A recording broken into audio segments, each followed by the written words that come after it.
जय Hind, Vande Mataram dear students. स्वागत है आपका आपके अपने YouTube learning platform my did U university पे। स्टूडेंट्स, मैं आपका अपना एजुकेटर शुभम सर आज आपके लिए लेकर अवेलेबल हूँ एक और इम्पॉर्टेंट वीडियो लेक्चर। जी हाँ स्टूडेंट्स, आज मैं आपके लिए लेकर अवेलेबल हूँ SOC 301, यानी जो हमारे BA 5th सेमेस्टर के स्टूडेंट्स हैं उनके लिए सोशियोलॉजी का 301 का प्रीवियस ईयर पेपर स्टूडेंट हम लेकर अवेलेबल हैं। आप देख सकते हैं 2023-24 में जो आपका पेपर हुआ था वही पेपर है। और पेपर की टाइटल की बात करें तो पेपर का टाइटल है क्लासिकल सोशियोलॉजिकल थॉट।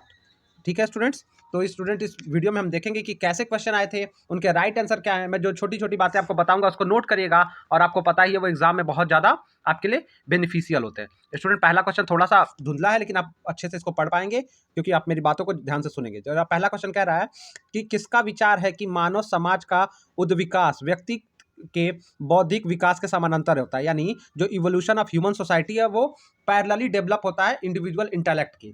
तो स्टूडेंट, मानव समाज का उद्विकास व्यक्तित्व के बौद्धिक विकास के समानांतर होता है।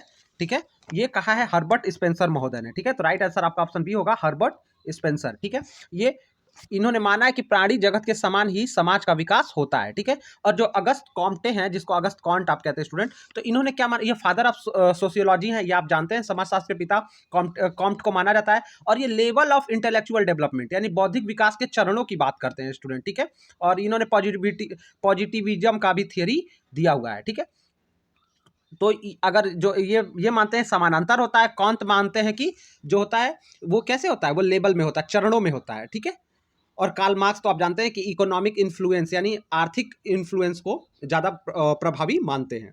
तो दूसरा क्वेश्चन देख लेते हैं। दूसरा क्वेश्चन कर रहा है, निम्न में से कौन सा समाजशास्त्री मानवता के धर्म की अवधारणा से संबंधित है, यानी which of the following sociologist is associated with the concept of religion of humanity.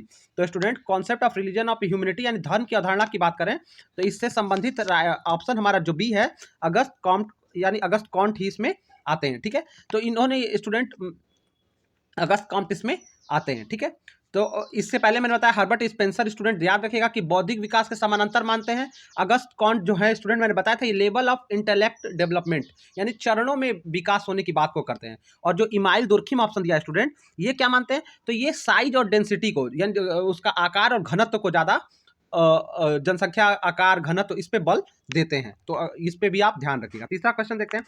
समाजशास्त्र सामाजिक व्यवस्था और सामाजिक प्रगति का विज्ञान है, यानी कह रहा है कि sociology the science of social order and social program, यानी सामाजिक व्यवस्था और सामाजिक प्रगति का विज्ञान ही समाजशास्त्र है। तो ये परिभाषा किसकी है, तो ये भी क्या है, अगस्त कॉम्ट की है। ठीक है, तो अगस्त कॉम्ट की है। ठीक है, तो ऑप्शन बी आपका राइट रहेगा। नेक्स्ट क्वेश्चन देख लेते हैं जो पूछा गया है स्टूडेंट। अगला क्वेश्चन जो पूछा गया है वो कह रहा है, निम्नलिखित में से अगस्त कॉम्ट किस अवधारणा से संबंधित है।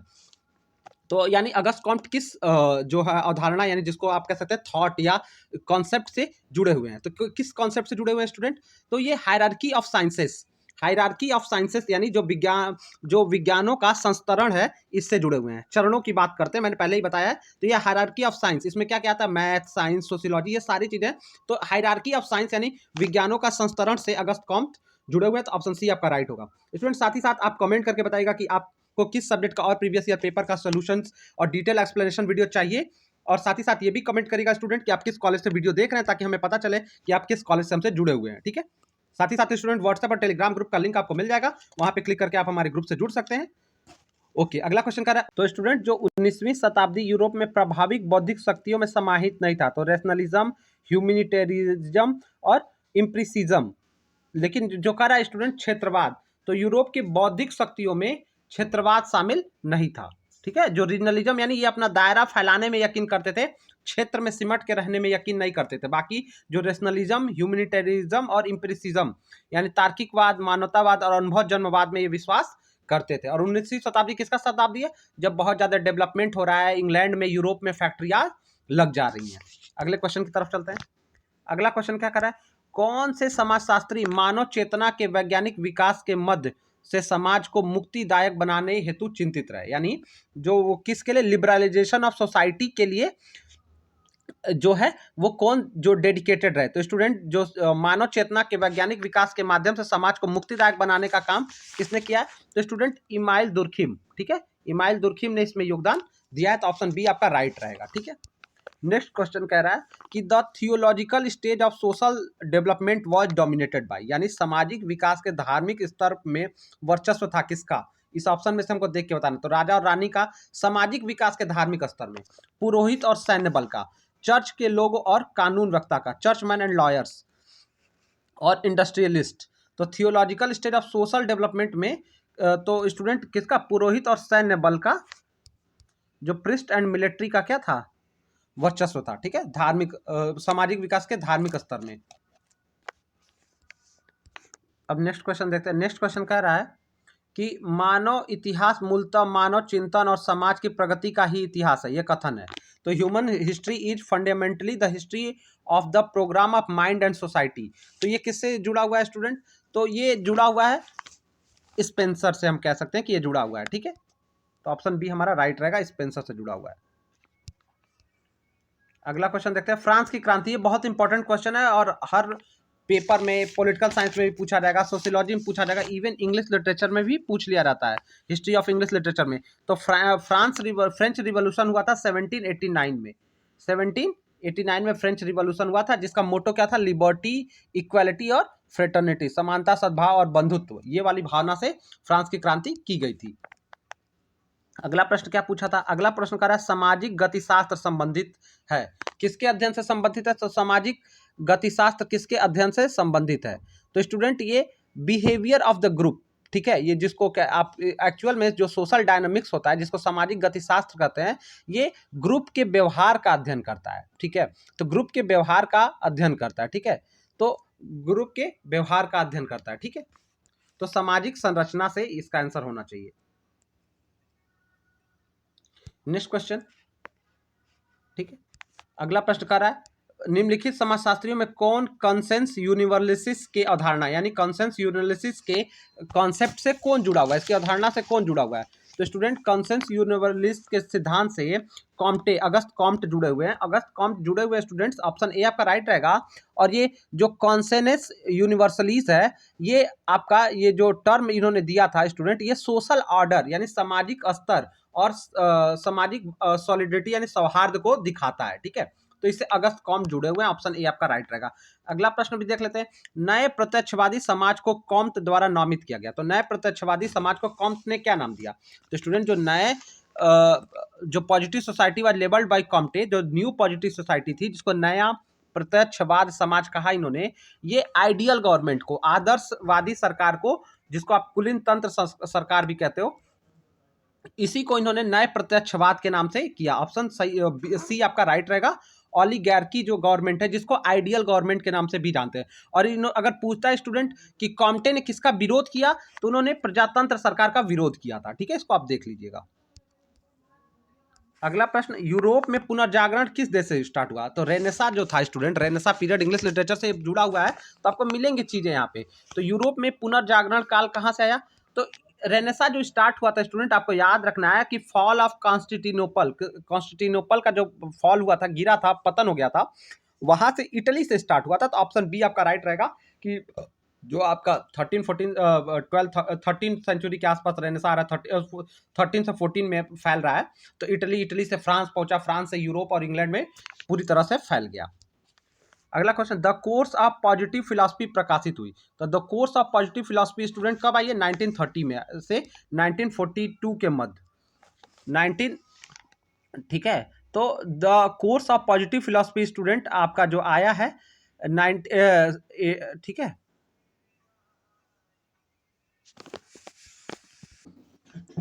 तो स्टूडेंट द कोर्स ऑफ जो पॉजिटिव फिलॉसफी है, इस पे यहाँ ध्यान दीजिएगा, यहाँ थोड़ा मैंने आपको हाईलाइट किया है, तो इसका एग्जैक्टली आंसर स्टूडेंट होना चाहिए। अगर इस ऑप्शन में देखेंगे तो मैं बता दे रहा हूँ, पहले आप एग्जैक्ट आंसर याद करिए, ऑप्शन छोड़ दीजिए।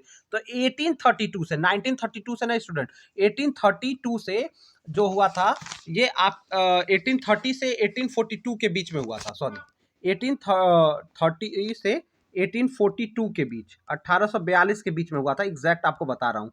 ठीक है, तो एग्जैक्टली ये आंसर को देखेंगे तो 1830 से 40 हम लगा देंगे। ठीक है, लेकिन एग्जैक्ट आंसर 42 तक जाना चाहिए। बी को मान ले रहे स्टूडेंट, लेकिन एग्जैक्ट आंसर 1830 से लेके 1842 तक पब्लिश हुआ है। ठीक है, ये जो the course of positive philosophy was published between, तो फिर से बता दे रहा हूँ, 1830 से लेके 1842 तक हुआ है। ऑप्शन के हिसाब से सब गलत है, लेकिन ज़्यादा अगर इसमें जो सही के करीब है तो वो बी वाला ऑप्शन है, लेकिन 40 तक नहीं है, इसको 42 अगर ये रहता तो ज़्यादा सही रहता। ठीक है, 1842 तक सही रहेगा। ठीक है, तो स्टूडेंट 1830 से 1842 के बीच हुआ था, इसको जरूर कर लीजिएगा। अगर आपको नहीं वो होता है तो आप जाके इसको सर्च भी कर सकते हैं अच्छे से, या अपने बुक में चेक कर सकते हैं। तो the course of positive philosophy, ये जरूर याद रखिएगा कि कॉम्टे ने दिया है। किसने दिया है? तो याद रखिएगा कि ये कॉम्टे ने दिया है। और ये जो the course of positive philosophy जो ये किताब है स्टूडेंट, ये 6 भाग में आई थी, 6 वॉल्यूम में, 6 खंड में आई थी। ठीक है, तो ऑप्शन बी आपका सही रहेगा। और ईयर की बात मैंने पहले ही कर दी है कि 1830 से 1800, याद 1930 में मत चले जाइएगा। ठीक है, 1830 से 1842 के बीच में हुआ है। ठीक है, और ये 6 खंड में आई, और इसको अगस्त कॉम्टे ने इस जो थियरी को दिया था, इस फिलॉसफी को दिया था। चलिए अगला प्रश्न देखते हैं। अगला क्वेश्चन, कोंट के अनुसार समाजशास्त्र की 2 शाखाएं कौन सी हैं?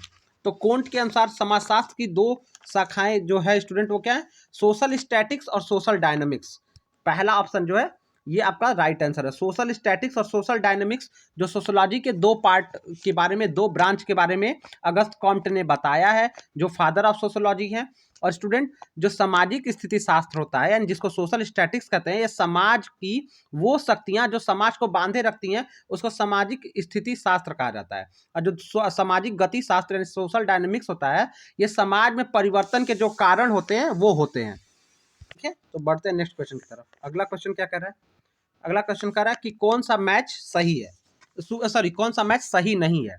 तो ठीक है, तो स्टूडेंट इस क्वेश्चन में देखते हैं, कांट फ्रांस के लिए पहला सही मैच है।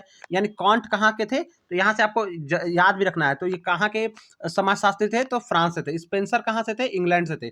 वेबर जो लिखा है अमेरिका से। स्टूडेंट ये ऑप्शन गलत है, ये ऑप्शन गलत है, सही नहीं है, गलत है, बाकी सब सही है। ये ए बी और डी जो पैरेटो इटली से है ये सही है। वेबर अमेरिका से नहीं स्टूडेंट, ये जर्मनी से हैं, याद कर लीजिएगा, जर्मनी से हैं। ठीक है, GERMANY, जर्मनी से ये संबंधित हैं। ठीक है, कार्ल मार्क्स का जन्म कब हुआ? स्टूडेंट बहुत इंपॉर्टेंट क्वेश्चन है, बार बार पूछा जाता है, और कई पेपर्स में भी पूछे जाते हैं। तो कार्ल मार्क्स का जन्म 5 मई 1818 को हुआ है। इस बात को आपको बहुत अच्छे से याद रखना है, ईयर डेट भी याद रख लेना है, 5 मई, यानी 5 मई 1818 को हुआ था। और जगह क्या था ये भी अगले क्वेश्चन में आ रहा है, तो मैं आपको क्लियर कर दूंगा। कहाँ था? जर्मनी में हुआ था, ट्रायर के जर्मनी, वेस्ट जर्मनी ट्रायर में हुआ था। ठीक है, ये क्वेश्चन आया हुआ आगे। वेबर के अनुसार सत्ता 3 प्रकार के होते हैं, तो वो कौन कौन सी सत्ता होती है? तो स्टूडेंट मैक्स वेबर ने, जो वेबर थे मैंने बताया कहाँ के थे? जर्मनी के थे। और इन्होंने जो 3 टाइप ऑफ अथॉरिटी यानी सत्ता की बात की है, लीगल, ट्रेडिशनल और करिश्मेटिक। ठीक है, करिश्मेटिक मतलब करिश्माई। तो लीगल, ट्रेडिशनल, कानूनी, पारंपरिक और करिश्माई, 3 प्रकार की सत्ता की बात की है मैक्स वेबर ने। नेक्स्ट क्वेश्चन कर रहा है, दास कैपिटल किस शताब्दी के दौरान प्रकाशित हुई? तो स्टूडेंट दास कैपिटल का मैं डेट बता दे रहा हूँ, यहाँ शताब्दी पूछा है, मैं पहले आपको डेट बता दे रहा हूँ। ये 1867 में, जो ईयर था 1867, तारीख भी अगर आप चाहें तो नोट कर लें, 14 सितंबर 1867 में पब्लिश हुआ था। तो 1867 यानी कौन सी सेंचुरी हो गई? 19th सेंचुरी कहलाएगी। कंफ्यूज मत होइएगा, 18 मत मार के देगा, इसको कौन सी शताब्दी कही जाएगी? 1867 को हम 19th सेंचुरी मानेंगे, तो ऑप्शन हमारा ए स्टार्ट होगा। ठीक है, तो 19th सेंचुरी इसका राइट आंसर होगा। अगर ईयर पूछेगा तो आप 1867 इसको लगा देंगे आंसर में। अगला प्रश्न पूछा, मार्क्स के साथ कम्युनिस्ट घोषणा पत्र किसने लिखा? तो जो कम्युनिस्ट मैनिफेस्टो है, जो वर्क है कार्ल मार्क्स और फ्रेडरिक एंजल्स का, अगर ये पूछा जाए कि किसने लिखा, तो कार्ल मार्क्स और एंजल, और दोनों ऑप्शन है तो दोनों लगाएंगे कि कार्ल मार्क्स और फ्रेडरिक एंजल्स ने मिलकर लिखा था, जिसको आप कहते हैं कम्युनिस्ट मैनिफेस्टो। ये बहुत इंपॉर्टेंट किताब मानी जाती है दोनों की। ठीक है, और कब आया था? 1848 में, 21 फरवरी। ये कब आया था? 1848 में लिखी गई थी। अगर ईयर पूछ देगा तो यही सब एक्स्ट्रा इन्फॉर्मेशन है जो आपको नोट करके जाना है। 21 फरवरी 1848 में ये किताब आई थी। अगला प्रश्न, कार्ल मार्क्स का जन्म किस शहर में हुआ? मैंने पहले ही बताया कि 5 मई 1818 को इनका बर्थ हुआ, और जगह क्या था? ट्रायर, वेस्ट जर्मनी, वेस्टर्न जर्मनी में हुआ था। ट्रायर और जर्मनी में किस? वेस्ट जर्मनी है, पश्चिम जर्मनी में हुआ था। ठीक है, तो ट्रायर वेस्ट जर्मनी में इनका बर्थ हुआ था 5 मई 1818 को। अगला प्रश्न क्या कर रहा है, जिस तरीके से समाज अपनी वस्तुओं और सेवाओं का उत्पादन करता है उसे कहा जाता है। यानी जिस तरीके से समाज गुड्स प्रोडक्ट गुड को प्रोड्यूस करता है उसको क्या कहा जाता है, तो उसको मोड ऑफ प्रोडक्शन कहा जाता है। मोड ऑफ प्रोडक्शन यानी ऑप्शन बी आपका साइड है, उत्पादन का तरीका हम उसको कहते हैं। अगला प्रश्न, मार्क्स ने उत्पादन के 4 प्रमुख तरीकों की पहचान की। स्टूडेंट पहले मैं आपको बता दूं, मार्क्स ने 4 नहीं 5 तरीके की बताए हैं, तो यहाँ पे 4 को रखा है, 5वें को नहीं रखा है, लेकिन ये जो मार्क्स ने 5 तरह के मुख्य तरीकों की पहचान की उत्पादन की, ठीक है। तो इसमें प्रिमिटिव पहला इसका जो हो जाता है primitive communism, slavery, feudalism, capitalism और सोशलिस्ट, ठीक है। तो इसकी बात की है, ठीक है। इन्होंने प्रिमिटिव कम्युनिज्म यानी आदिम साम्यवाद, दासता, सामंतवाद, पूंजीवाद और समाजवाद की बात की है, जिसको ये कम्युनिज्म भी कहते हैं, ठीक है। तो ये आपका आंसर ए आपका राइट रहेगा, ठीक है। इसमें सोशलिज्म, अगर सोशलिस्ट जो है वो 5वां होता है, आप इसमें चाहे तो ऐड कर सकते हैं, और कई जगह उसको आप कम्युनिज्म भी पढ़ने को पाएंगे सोशलिस्ट की जगह पे। अगला प्रश्न, शासक वर्ग और श्रमिक वर्ग के बीच संघर्ष को कहा जाता है। तो स्टूडेंट, शासक वर्ग और कॉन्फ्लिक्ट बिटवीन रूलिंग क्लास और वर्किंग क्लास को ये किसने दिया, ये कॉन्सेप्ट दिया है, conflict of working class and ruling class, यानी शासक वर्ग और श्रमिक वर्ग की जो सिद्धांत को देने वाले कौन है, कार्ल मार्क्स हैं। और इसको क्या बोला, शासक और श्रमिक वर्ग के संघर्ष को क्या कहा गया, वर्ग संघर्ष, क्या कहा गया, वर्ग संघर्ष, क्लास स्ट्रगल इसको कहते हैं। और क्लास स्ट्रगल यानी वर्ग संघर्ष की सिद्धांत को किसने दिया, तो कार्ल मार्क्स ने दिया, ये भी आप याद रखिएगा। कार्ल मार्क्स द्वारा द्वंदात्मक यानी डायलेक्टिकल मेथड जो कार्ल मार्क्स ने दिया था, ये किससे प्रेरित होकर दिया था, तो स्टूडेंट जो द्वंदात्मक मेथड है ये हेगल का है, हेगल का है, कांट का भी है, इमैनुअल कांट भी इससे इंस्पायर है। तो हेगल से कांट इंस्पायर है और कांट से जाके ये पहुंचा है कार्ल मार्क्स को। तो कौन इससे इंस्पायर थे, तो हेगल से इंस्पायर थे, ठीक है। ऑप्शन बी आपका राइट होगा, कार्ल मार्क्स द्वंदात्मक पद्धति में हेगल से इंस्पायर थे। अगला प्रश्न, मैक्स वेबर का प्रसिद्ध कार्य कौन सा है, यानी फेमस वर्क क्या है मैक्स वेबर का, तो स्टूडेंट मैक्स वेबर का जो फेमस वर्क है, the Protestant ethic and spirit of capitalism. Student work के नाम आपको कैपिटल में यानी सॉरी इंग्लिश में ही याद रखने होंगे। तो the Protestant ethic and spirit of capitalism जो है, ये जो है मार्क्स, ठीक है, max weber, sorry max weber का, और यहाँ पे गलत लिखा है, मार्क्स लिख दिया, स्टूडेंट भी गलत समझ लेंगे, ये मार्क्स नहीं, ये मैक्स वेबर है, ठीक है, MAX पढ़िएगा, ठीक है, ये मैक्स है, मार्क्स नहीं है। तो मैक्स वेबर का जो वर्ड है, जो वर्क है, ये the Protestant and ethic of spirit communalism sorry capitalism है। और ये कब वर्क आया है स्टूडेंट, तो ये वर्क आया है 1905 के आसपास, 1905 में आया है, ठीक है। चलिए अगला प्रश्न देखते हैं। नेक्स्ट क्वेश्चन का कह रहा है, किसने कहा कि समाज का इतिहास वर्ग संघर्ष का इतिहास है, यानी अब ये वर्ग संघर्ष की बात कौन करता है, मैंने बताया ना, क्लास स्ट्रगल की जब भी क्वेश्चन बात आ जाए तो आप जान जाइएगा, जहां भी क्लास स्ट्रगल की बात होगी तो इस बात को कार्ल मार्क्स कहता है। जहां क्लास स्ट्रगल यानी वर्ग संघर्ष की बात आती है, और जिसमें ये दो वर्ग कौन से हैं जो संघर्ष कर रहे हैं, शासक वर्ग और शोषित वर्ग, या शासक वर्ग और श्रमिक वर्ग, ये कार्ल मार्क्स का है। अगला प्रश्न, अवधारणा सामान्यीकरण अन्य किसके द्वारा प्रस्तुत की गई, यानी द जनरलाइज्ड अदर जो कॉन्सेप्ट था, जो थियरी थी या अवधारणा थी, सामान्यीकरण एवं अन्य जो है, द जनरलाइज्ड अन्य यानी सामान्यीकृत अन्य, ये जो अवधारणा है ये किसकी दी है, तो स्टूडेंट इसका राइट आंसर है GH हेड यानी जॉर्ज हर्बर्ट मीड ने दिया है, GH Mead, George Herbert Mead ने इसको दिया हुआ है, ठीक है स्टूडेंट। तो ऑप्शन ए आपका राइट होगा, ठीक है। सामान्यकृत अन्य का जो अवधारणा है ये GH मीड की है। किसके लिए इतिहास अभिजात वर्ग का कब्रगाह है, यानी फॉर हुम अ ग्रेवयार्ड ऑफ एरिस्टोक्रेसीज, यानी हिस्ट्री किसके लिए ग्रेवयार्ड ऑफ एरिस्टोक्रेसीज है, यानी अभिजात वर्ग का कब्रगाह। तो अभिजात वर्ग का कब्रगाह स्टूडेंट किसने कहा है हिस्ट्री को, तो वी पैरेटो ने, विल्फ्रेड पैरेटो ने जो है स्टूडेंट, वी पैरेटो ने इसकी बात की है, ठीक है। और ये क्या थे, इटालियन थे, ठीक है, इटालियन थे, इटली से थे। तो वी पैरेटो ने जो है अभिजात वर्ग का कब्रगाह कहा है इतिहास को। अगला प्रश्न, माइंड सेल्फ एंड सोसाइटी नामक वर्क किसने लिखा है, तो mind self and society, this work is written by GH Mead, इसका भी राइट आंसर हो जाएगा कि this work was written by, ये लिखा गया GH मीड द्वारा, जॉर्ज हर्बर्ट मीड द्वारा लिखा गया। ऑप्शन सी आपका राइट रहेगा। ये बहुत इंपॉर्टेंट क्वेश्चन है, ये सारे क्वेश्चन अच्छे से लर्न कर लीजिएगा। शास्त्रीय समाज शास्त्री के रूप में किसे नहीं जाना जाता, तो शास्त्रीय समाज शास्त्री के रूप में किसको नहीं जाना जाता है? तो पहले किनको जाना जाता है ये आप याद रखिए, क्योंकि नाम बार बार बदलेगा। तो शास्त्रीय समाजशास्त्री में मैक्स वेबर, इमाइल दुर्खिम और अगस्त कॉम्ट तीनों आते हैं। कौन नहीं आता है? आर के मर्टन नहीं आते। आर के मर्टन कौन है अब स्टूडेंट, ये भी जान लीजिए। ये अमेरिकन है, ये अमेरिकन है। और किस सोशियोलॉजी में आते हैं? ये क्लासिकल यानी शास्त्रीय में नहीं आते हैं, ये मॉडर्न में आते हैं, यानी ये प्राचीन वाले नहीं है। ये कौन से हैं? ये मॉडर्न है। या ये भी आप याद रखिएगा कि अगर पूछेगा मॉडर्न में कौन आता है, तो आर के मर्टन मॉडर्न में आते हैं। ठीक है, अगला क्वेश्चन, दुर्खिम यानी इमाइल दुर्खिम के अनुसार समाजशास्त्र का विषय क्या है? तो इन्होंने स्टूडेंट समाजशास्त्र कैसे, मतलब इस किस विषय पे किया जाता है? तो इन्होंने सामाजिक तथ्य माना है कि जो सब्जेक्ट मैटर होता है सोशियोलॉजी का, वो क्या होता है? सोशल फैक्ट होता है। और ये मानना है इमाइल दुर्खिम का। तो ऑप्शन ए आपका राइट है। अगला प्रश्न, समाज को हैव्स और हैव नॉट, हैव मतलब होता है स्टूडेंट क्या समाज के पास है या सोसाइटी के पास क्या हैव है, हैव्स मतलब पास, और हैव नॉट मतलब क्या नहीं है, यानी क्या है और क्या नहीं है। तो इसकी बात कौन करता है?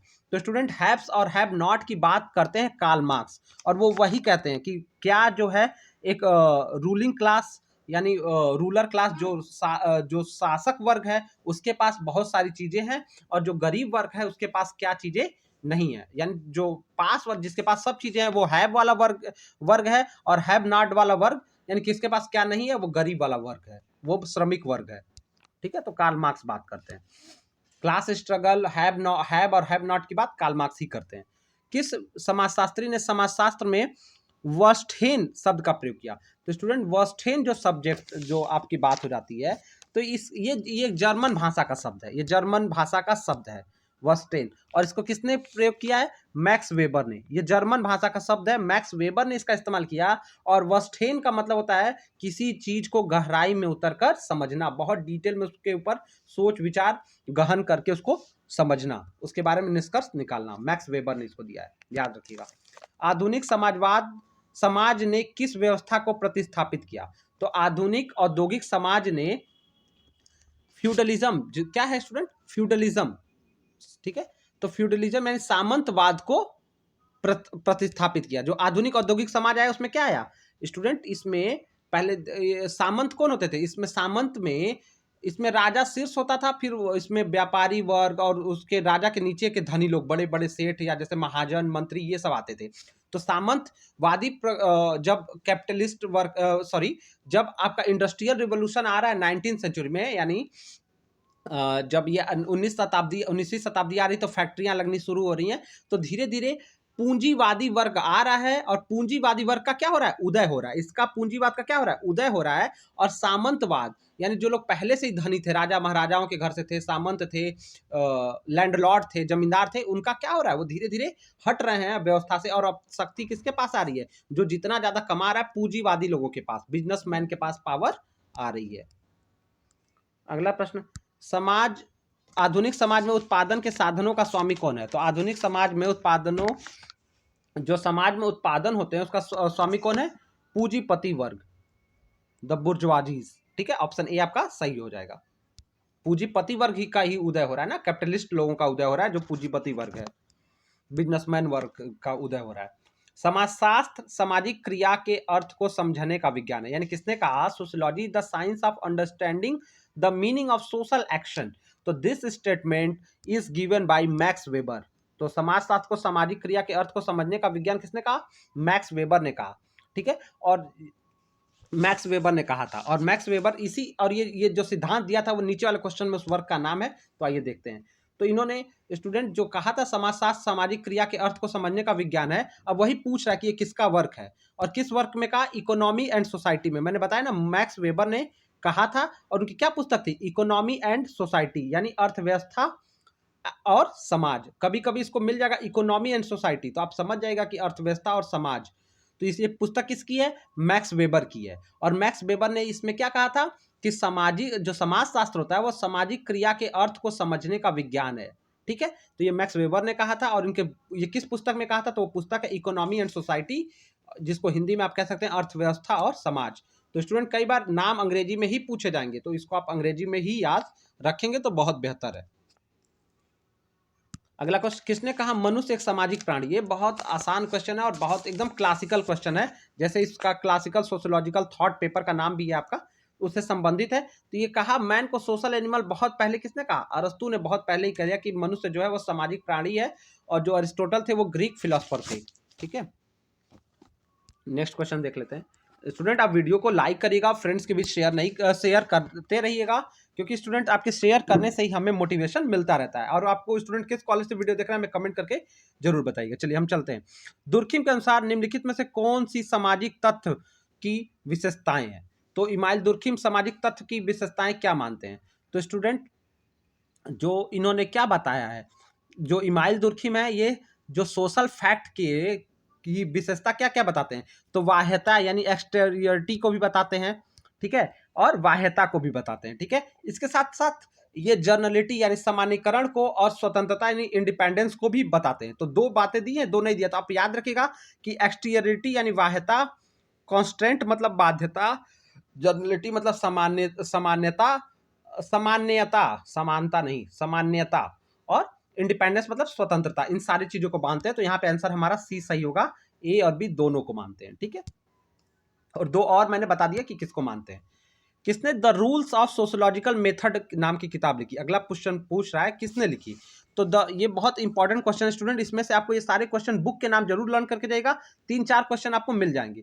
तो the rules of sociological method ये पुस्तक लिखी इमाइल दुर्खिम ने, और स्टूडेंट 1895 के में लिखी। किस में लिखी? 1895 के आसपास लिखी। ठीक है, 1895 में ये पब्लिश हो गई थी, ये किताब आ गई थी। ठीक है, तो कब प्रकाशित हुई, किस वर्ष ये पुस्तक प्रकाशित हुई, प्रश्न आता है तो आप कर लीजिएगा। 1895 में आई कि the rules of sociological method. Next question देखते हैं। निम्नलिखित में से किसने व्यायकीय तथ्य की अवधारणा दी? यानी व्यायकीय तथ्य बोले तो पैथोलॉजिकल फैक्ट की अवधारणा किसकी है? तो पैथोलॉजिकल फैक्ट याद रखिएगा, इसको कई बार पैथोलॉजिकल फैक्ट ही देगा। तो ठीक है, तो इमाइल जो है कि दुर्खिम की ये अवधारणा है। ठीक है, पैथोलॉजिकल फैक्ट जो अवधारणा है, ये फ्रेंच सोशोलॉजिस्ट थे, फ्रेंच समाजशास्त्री थे इमाइल दुर्खिम। तो इनकी ये अवधारणा है, तो ऑप्शन सी आपका रहेगा। अगला प्रश्न कि दमनकारी कानून निम्नलिखित में से किस प्रकार के समाजशास्त्र की एक विशेषता है? तो स्टूडेंट जो रिप्रेसिव लॉ होता है, जिसको दमनकारी कानून कहा जाता है, ये किस समाज की विशेषता है? तो स्टूडेंट ये प्रिमिटिव सोसाइटी, दमनकारी ये प्रिमिटिव सोसाइटी यानी आदिम समाज, और इसको हम कहें तो यांत्रिक समाज की विशेषता है। कई जगह अगर आपको यांत्रिक समाज या मैकेनिकल सोसाइटी मिल जाए तो इसकी व्यवस्था है। ठीक है, दमनकारी कानून।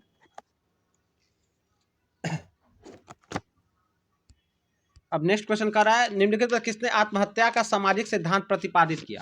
तो स्टूडेंट आत्महत्या का जो सामाजिक सिद्धांत है वो दिया किसने? तो स्टूडेंट वो दिया है आपके जो राइट आंसर है कि इमाइल दुर्खिम ने। इन्होंने चार तरीके के मतलब जो कह सकते हैं, आप कह सकते हैं आत्महत्या की बात की है। सोशल थियरी ऑफ जो सुसाइड है, इसमें 4 तरह की ये बात करते हैं। ठीक है, और इस 4 तरह की बात करते हैं, उसमें चारों में क्या क्या आता है? सोशल, इसमें इगोइस्टिक, अल्ट्रुइस्टिक, एनोमिक और फैटलिस्टिक, ये 4 तरह की सुसाइड की बात करते हैं। ठीक है, और इन्होंने सोशल थियरी ऑफ सुसाइड किसने दिया है? तो दुर्खिम। सोशल थियरी ऑफ अगर पूछता है कि सामाजिक आत्महत्या का सिद्धांत किसका है, तो दुर्खिम का है स्टूडेंट। और दुर्खिम ने 4 तरह की बात की है, जो मैंने बता दिया है कि 4 तरह की आत्महत्या की बात की है। ठीक है, ये अगला क्वेश्चन वही पूछा, दुर्खिम के अनुसार आत्महत्या कितने प्रकार की है? तो 4 तरह की है। ठीक है स्टूडेंट, और वो चारों तरीके क्या क्या हैं? इगोइस्टिक, दूसरा इगोइस्टिक है, और फिर अल्ट्रुइस्टिक है, फिर एनोमिक है, और चौथा फैटलिस्टिक सुसाइड है। ठीक है, ये 4 तरह की आत्महत्या की बात ये दुर्खिम करते हैं। अगला प्रश्न, निम्नलिखित में से कौन सा गणितीय समाजशास्त्र के जनक माने जाते हैं? स्टूडेंट गणितीय समाजशास्त्र के जनक माने जाते हैं। तो स्टूडेंट गणितीय समाजशास्त्र के तो जनक नहीं मतलब मैं कह सकता, लेकिन गणितीय समाजशास्त्र जो है वो थॉमस जे फारो और कोलमैन, आइजैक आसिमो इसके प्रतिष्ठित व्यक्ति माने जाते हैं। कोलमैन माने जाते हैं, आइजैक आसिमो माने जाते हैं, थॉमस जे फरायो माने जाते हैं। लेकिन पैरेटो ने स्टूडेंट, जो इसमें इस ऑप्शन के हिसाब से जाएं तो पैरेटो को हम मान लेंगे। पैरेटो ने 18-20 रूल दिया था, 18/20 का रूल दिया था। ठीक है, और कब दिया था? 1906 में दिया था। ठीक है, और ये पैरेटो ने 1906 में ये रूल को दिया था, जिसमें ये क्या कर रहे थे, इन्होंने देखा था कि जो इटली का इनकम है, आमदनी का, उसके बंटवारे को देखा था कि 18/20 का रूल से उसको बांटा था और उसके हिसाब से उसको अध्ययन किया था स्टूडेंट, ठीक है।